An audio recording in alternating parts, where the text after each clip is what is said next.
want to refer to an article I've written that was published less than a year ago. It's called The Role of Research University in a Changing World Order. This sounds almost exactly like your question. It was published by in Elsevier. So Elsevier, you know, we all know Elsevier. And so they have a new series called Not Alone. You know about that? Did you have an article there? Part of it, yeah. You're part of that? So and the person running it is Raphael Bras.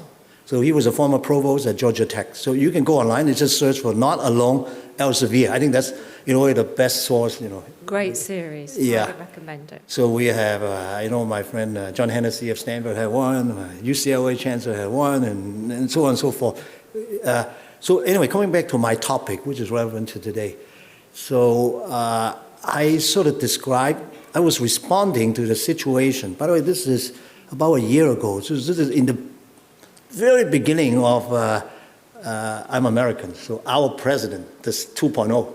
Remember? So since that time, there's a lot more turmoil, you know, crisis in American academia. So I wrote this before that, but even at that time, there were a lot of crises already. You know, proposed research cutting, you know, student demonstration on campus, and a lot of politicians coming to it. Academics are worried about freedom of autonomy, and also freedom of speech even, arguing both ways. The two camps both said they don't have freedom of speech, okay? So let me, so the thesis of my article is that this is going to happen, and by the way, this is not the first time in history that this has happened. So the university, in particular the presidents, had to remember what the core mission of universities are. Because it's actually very easy to be expedient and just take the easy way out. Okay, I've seen that happen, you know, actually look at it. So, because if you do that, in a way, you have sort of sold your soul. And you can never get it back. Because the trust the society has on you, your constituency, your faculty in particular, students, your donors, if you don't stand for something, you cannot get it back. I think that was one of my first. But the second thing is, you have to be, well, ideally, university should be neutral. It's a great platform to have debates on all sides of the arguments, and so on and so forth. It's sort of the repository of knowledge and truth. But that's ideally. In practice, it's very difficult because many people are coming in. So university has to be pragmatic and be proactive. How? One thing is you cannot be purely reactive. You know, you sit there and wait for these crises to come to you. So you have to anticipate and perhaps lead the discussion. You can propose certain things because these opinions always have their reasons. You know, so you cannot say no. You know, you're not right, I'm right, and you never win the battle, frankly. Okay. So the idea is to make sure that somewhere in between you keep your soul, you meet their concern. Hopefully, it doesn't always happen, and that's what I propose. I don't want to go to the detail of my article. So that's sort of the gist of what I want to say. The first thing I would say is our institutions are enduring. You know, I come from a university at the moment that's only 143 years old. There are many older ones in the world, and they're enduring. They've endured many crises before. But if you listened to the question we were asked, the question was, this crisis, economic, or conflict, or. Well, it's not.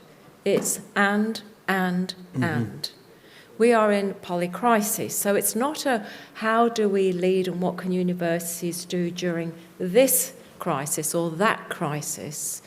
We are in the midst of multiple crises to the point where we have to sit for a moment and ask ourselves the question about what do we stand for, what are we here for, how do we not only be flexible with our vision and our purpose, but actually stay true to it.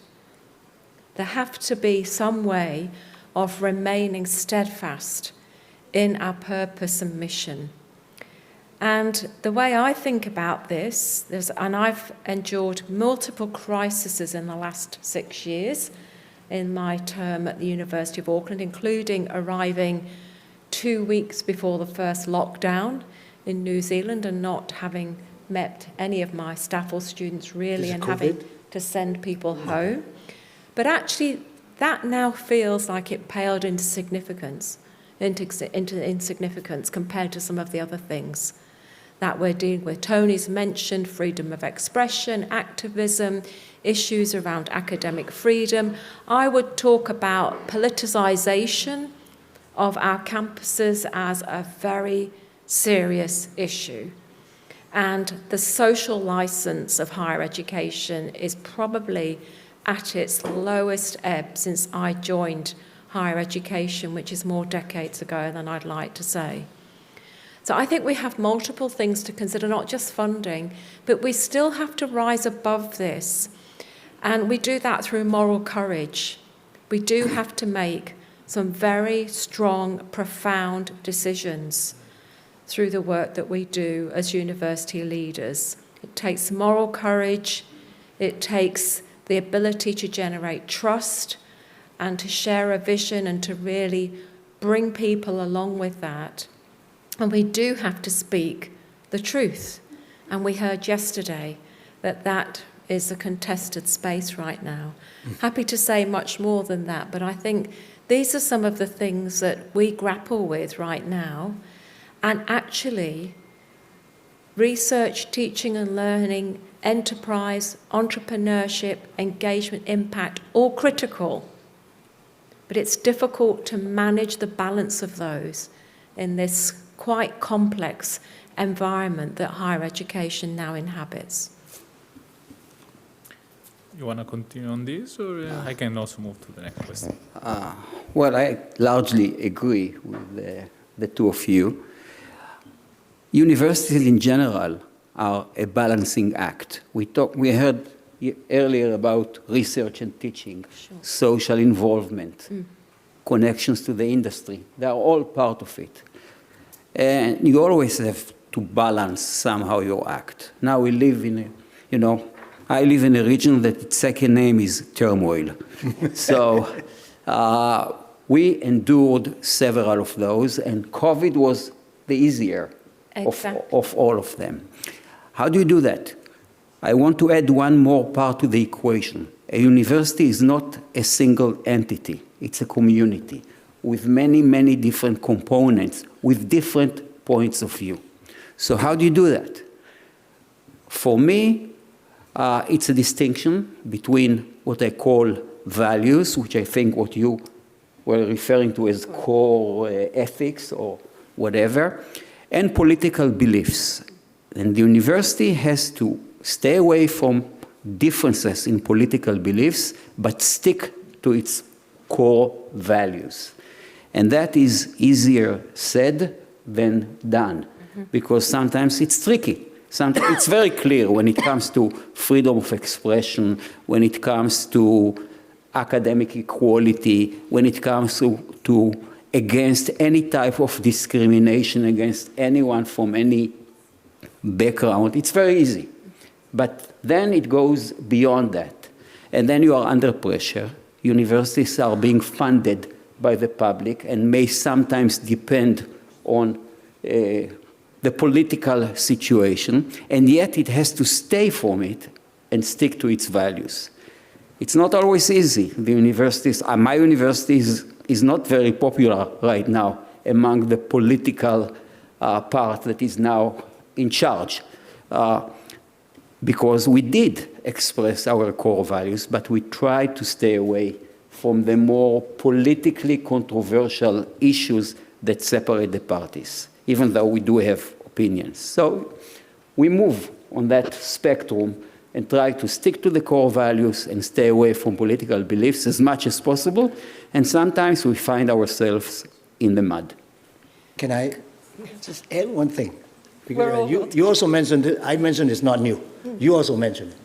So I talked with a former vice chancellor at University of Cambridge, okay? So he told me, on this issue, he told me that maybe 400 or 500 years ago, that the King of England at that time tried to close down Cambridge. I did not know that. So I said, what happened? Well, he said, they brought out Isaac Newton and Christopher Wren. You probably know the one is the architect, the other is the scientist. And they make the argument to the government, to the king, and it saves Cambridge. So Cambridge is still today. So if you look at it from this historical context, you have to, don't sell your soul. I think that's what we all say. Well, it's the fact that we're enjoying, but Ash has just made a really important point, and it reminded me of the example that's particular to New Zealand but travels around the world, is when you talk about the university as a community. You know, we have the largest Polynesian population anywhere in the world, and we have a very strong indigenous iwi, Māori perspective, and we teach te reo, and we have a lot of focus on traditional knowledge and traditional science called Mataranga Māori. This is hugely divisive in our university and hugely divisive in our country politically, and yet what we know is the future of our country, New Zealand, Aotearoa, relies on the population growth in the Māori and Pacific. And so we've got huge issues just to try and tackle, you know, what you're talking about. How do we create community? And somebody, I can't remember who raised the question yesterday when I was chairing the panel about, is it the individual or is it a societal issue? You know, and it's both and. And I think we still have a responsibility of university leaders to really generate the societal impact that we're trying to really navigate our way through right now in the lack of cohesion that we see. So, thank you for that reminder. Yeah. So thank you. So maybe I will now go for you with my second question, Asher. So, when you have crisis, sometimes you have to act fast. You don't have all the information. So I guess being a university leader brought a lot of situations where you had to make decisions. So how has your leadership approach changed over time? So, or if it changed? Well, maybe I changed over time rather than the situation. It's again, not a simple question. You cannot, as a university president, and I'm sure you'll agree, you are not the only decision maker at the university, because you have to realize what are the different components. You have to be advised. We have a management team that we do that. We did not change that particular style. We changed simply the frequency of the meetings, because you always have situations that you have to deal with. And of course, we also try to learn from situations where we made mistakes, and sometimes we do make mistakes. We just move a little bit from the correct balancing act one way or another, and then we have to change accordingly.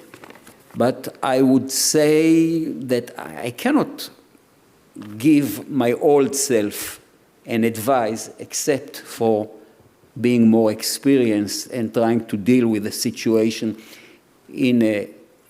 as we said, on the one hand, keep your values, on the other hand, be flexible enough to be sensitive to your community, to the core values, and to the public. Anything you want to add? No? Yeah, I think if in the role as leader, if you're not changed by being in the role as a leader, then you're not leading, if that makes sense. So I think it's a two-way process, a multifaceted process. I'm now into my second presidency of a university, and of course I feel very different about this one to the first one. And I think if I were to go into the role now, new, it would be different again. And certainly I feel different about crises. I feel much more able to judge and discern with a team what to pay attention to and what to let go of. I loved your slide around the noise. It's perfect for university leaders. You have to really be able to see through that noise to see the clear image. And actually, I think what you get better at as a leader over time is you build up your bank of tacit knowledge, you build up your bank of experiences. So the point is that it looks like noise to a junior But actually, as a leader, you're starting to see the pattern recognition already. So I think, for me, it is about pattern recognition. Tony's pointed to this. We're in those phases. And as a leader, I've recognised that I'm better at pattern recognition and letting go of the things that don't really need to have a huge amount of attention. They're often the things that shout the loudest, as you know. Yeah, I want to illustrate my own experience in this by an example, actual example, which is COVID. Okay, but the gist of it is you got to communicate. I think that's really the key. You as the leader got to communicate. Sometimes decision cannot be purely bottom up. Okay, but the last thing you want to do is to appear that you're making the decision without listening to all the constituents. I think in many cases, especially in university, your constituents are smart people.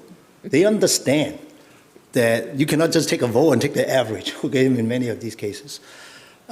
Communication and trust, because if you communicate, they know that you listen to them and someone has to make the decision and you're charged to do that. Okay, let me use the COVID as an example. We all remember, right, early 2020, this thing hit, nobody knows what's going on. Nobody knows how long it's going to last.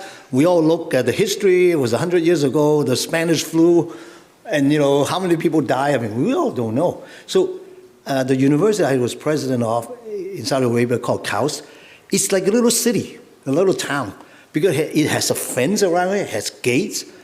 Everybody lived on it. It has fire department, police department. I mean, there was a supermarket. So it's really like a little town. Okay, so COVID hit. You don't know what's going to happen. Do we close the community, close the gate to outside? So there are different opinions. There are how should people wear a mask?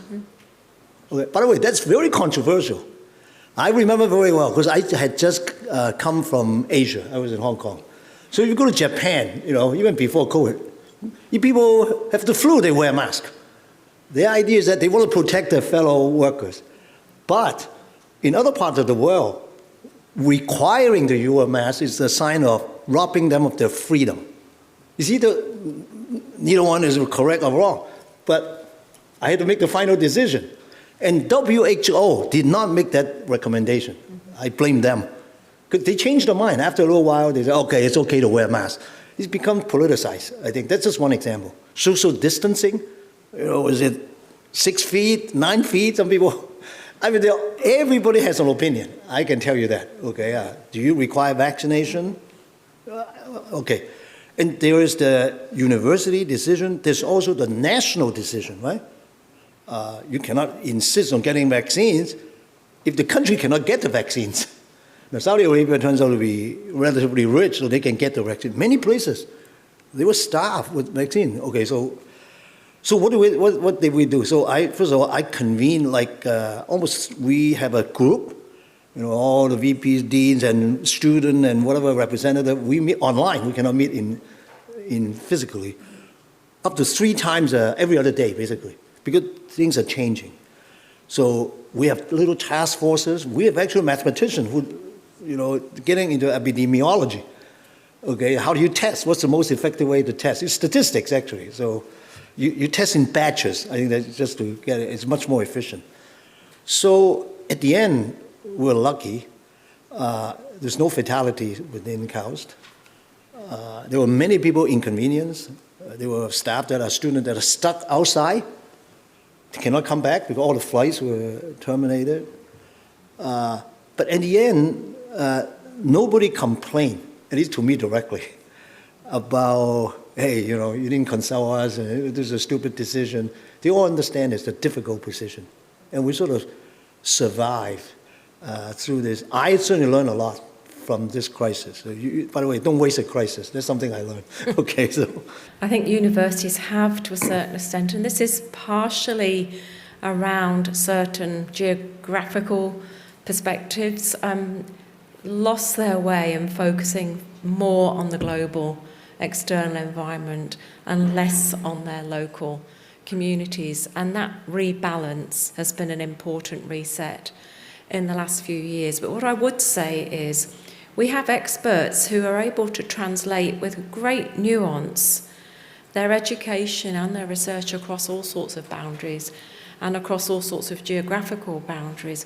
So I don't see this as a polarity as much as a way of how we think about ourselves as being both a community responding to the national needs and the national priorities, which, if the nation has it right, will have some transferability to the global megatrends. Maybe, Asher. Did we talk about balancing act yet again? I'll say that. Of course, we have to be sensitive to our local environment and to respond to what is around us. But I think global connection is essential. It's really a camaraderie among lots of institutions that share the same value. So it's about, of course, better research out of the global collaboration, but it's also a better camaraderie of all those universities that are all committed to the same set of goals. So I would still stick to that, while being sensitive, again, to the specific local needs. You agree, Tony? Yeah. So it's interesting, we're sitting in UAE in the G42 room, right? I don't know how many of you know what G42 stands for. I know. It's connected with AI and all that. So at CAUS, we're UST. So we've always had a supercomputer. And now, of course, everybody wants NVIDIA chips. So that's buffeted by geopolitics, okay? UAE had to deal with that, so, you know. So you had to we had to look at the national policy, because the country has something to do.